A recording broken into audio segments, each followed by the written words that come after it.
In C, memory is allocated using malloc and released with free. This is also available in C++, but C++ code more often uses the new and delete operators. Let's make a working copy of memory.c here, and we will paste this into our working project. So I'm including the standard lib header, which has malloc and free, and I'm also including the string header because strcpy is being used here, and that's in the string header. stdlib, stdlib.h has malloc and free, and if you're using C++ and want to use malloc and free, you would use the cstdlib without the .h to have those function headers.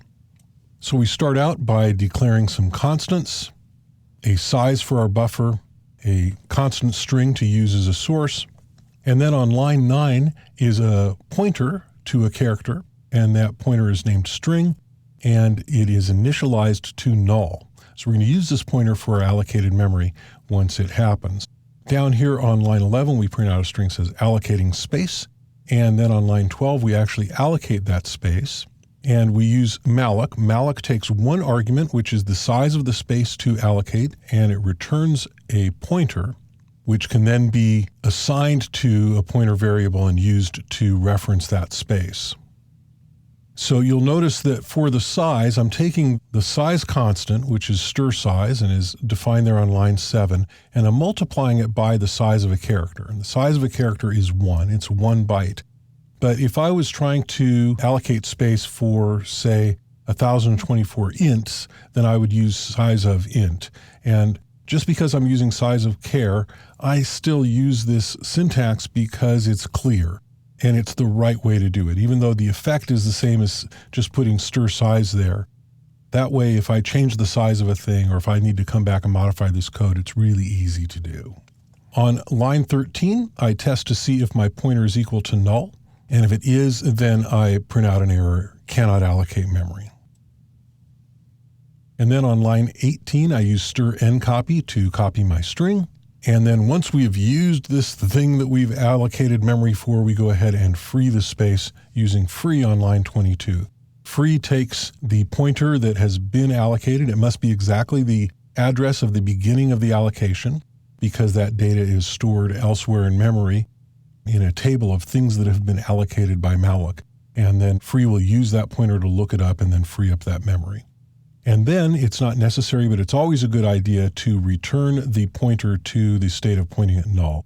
If you leave it pointing at that unallocated memory, then you're opening yourself up to trouble. So let's go ahead and save this and compile it and run it.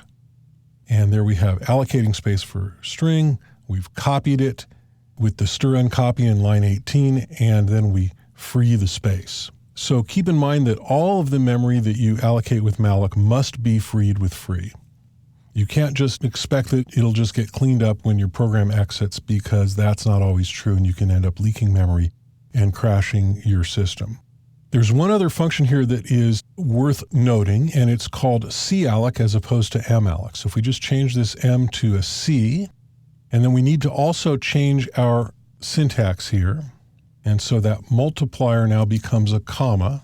The syntax for calloc takes the number of things that are being allocated followed by the size of the things that are being allocated. And in fact, it simply multiplies these two numbers together just like we were doing. So if you get them backwards, it'll probably still work.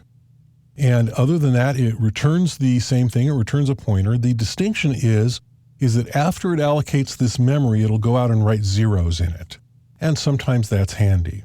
In practice, when you use malloc, oftentimes, if you just look at the memory after you've allocated it and before you do anything with it, you'll notice that it's all zeros anyway, and you'll think to yourself, well, why do I need another function for calloc?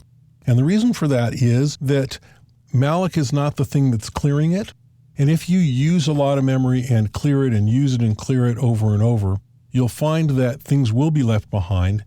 And even if your system normally clears out a lot of memory when it allocates it in the very first place, which some systems seem to do, using malloc and free, you're going to find that that memory is not guaranteed to be clear. So calloc, it allocates the memory and it clears it, and that C stands for clear. So if I now save this and compile and run it, you'll see It appears to work exactly the same. The difference is that it's gone and written zeros. It has actively written zeros to that space after it allocated it. So the other thing that you may be wondering is, when would I want to use malloc and free? And if I'm using C++, when would I want to use new and delete? Well, if you're using C and not C++, then the choice is easy. New and delete are not available in C, so you'll use malloc and free. If you're using C++, you need to think about what it is that you're allocating. If you're allocating primitive types that don't need or have constructors and destructors, malloc and free will work fine and may even be more efficient in some circumstances. Otherwise, stick with new and delete because they'll actually call the constructors and the destructors. So here are the function signatures for the functions we've used in this lesson. Malloc returns a void pointer, and a void pointer is a special kind of a pointer that can easily convert to any other type of a pointer. And it takes as its one argument the size of the space in bytes that you will want to be allocating. Free is a void function, that is, it doesn't return any value and it simply frees up the memory that is pointed to by the pointer that you pass it. So you pass it one pointer and it frees up that memory.